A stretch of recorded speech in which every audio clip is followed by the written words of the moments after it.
शांति। जीवन की भाग दौड़ में हमेशा शांत रहें। जीवन में चमत्कार ही चमत्कार पाएंगे। साथ ही साथ उलझनों में फंसने पर भी हल खुद ब खुद निकलते जाएंगे। आप यकीन मानिए, ढेर सारी मुसीबतें आने पर भी आप खुद को मजबूत पाएंगे।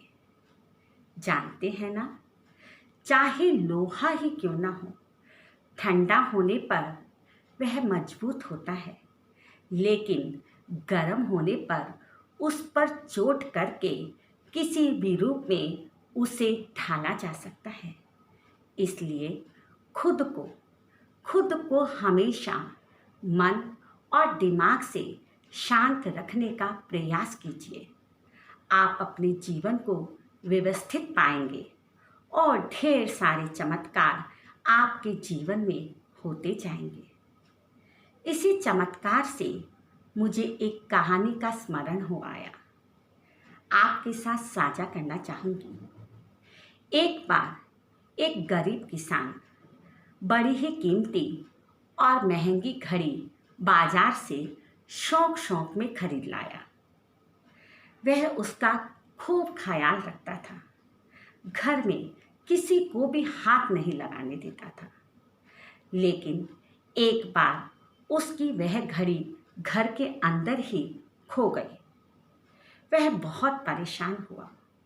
उसका मन इतना परेशान हुआ कि वह गुस्से में बहुत कुछ बड़बड़ाने लगा।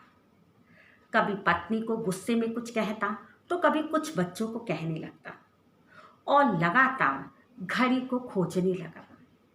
लेकिन उसकी घड़ी उसे नहीं मिली। वह थका हारा परेशान होकर बैठ गया और सिर पीटने लगा कि पता नहीं कहाँ गई। घर में ही तो रखी थी, लेकिन उसे बिल्कुल याद नहीं आ पा रहा था कि घड़ी कहाँ है। उसका एक बच्चा बहुत ही समझदार था। वह क्लास में भी बड़े ही मन से पढ़ता और बड़े ही शांत मन से, एकाग्र मन से हमेशा अपने टीचर को जवाब दिया करता था। उसने अपने बच्चे से कहा कि बेटा, तुम हमेशा हर समय क्लास में टॉप करते हो। आज मेरी घड़ी ढूंढ कर दिखाओ तो मैं तुम्हें कुछ मानूं। बेटे ने पिताजी से कहा, पिताजी, मैं चाहता हूँ कि माताजी और आप थोड़ी देर के लिए बाहर चले जाइए। 1 घंटे के बाद आकर आप देखना। माता पिता दोनों ही बाहर चले गए और सोचने लगे कि बच्चा कहाँ से घड़ी ढूंढेगा, क्योंकि घड़ी तो मिल ही नहीं रही। थोड़ी देर बाद पिताजी और माताजी जब वापस आए तो बच्चे के हाथ में घड़ी थी। उन्होंने पूछा, बेटा, तुम्हें घड़ी कहाँ से मिली? बेटे ने कहा कि पिताजी, आप घर में इतना शोर मचा रहे थे कि मन उलझनों में फंस गया। इसीलिए मैंने आपसे बाहर जाने के लिए कहा था। आपके जाते ही घर पूरा शांत हो गया और मैं एक शांत कोने में बैठ गया। जानते हो किस लिए? मैं चाहता था कि घड़ी की आवाज़ मुझे मेरे कानों तक सुनाई पड़े, और वही हुआ।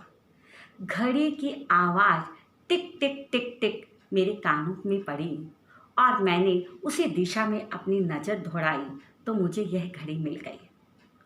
देखिए, जिस तरह उस बच्चे को घड़ी प्राप्त हो गई, उसी तरह अगर हम अपने जीवन में हर परिस्थिति आने पर अपने मन को, दिमाग को शांत कर दें तो हर असंभव स्थिति हमारे लिए संभव हो सकती है। ओम शांति।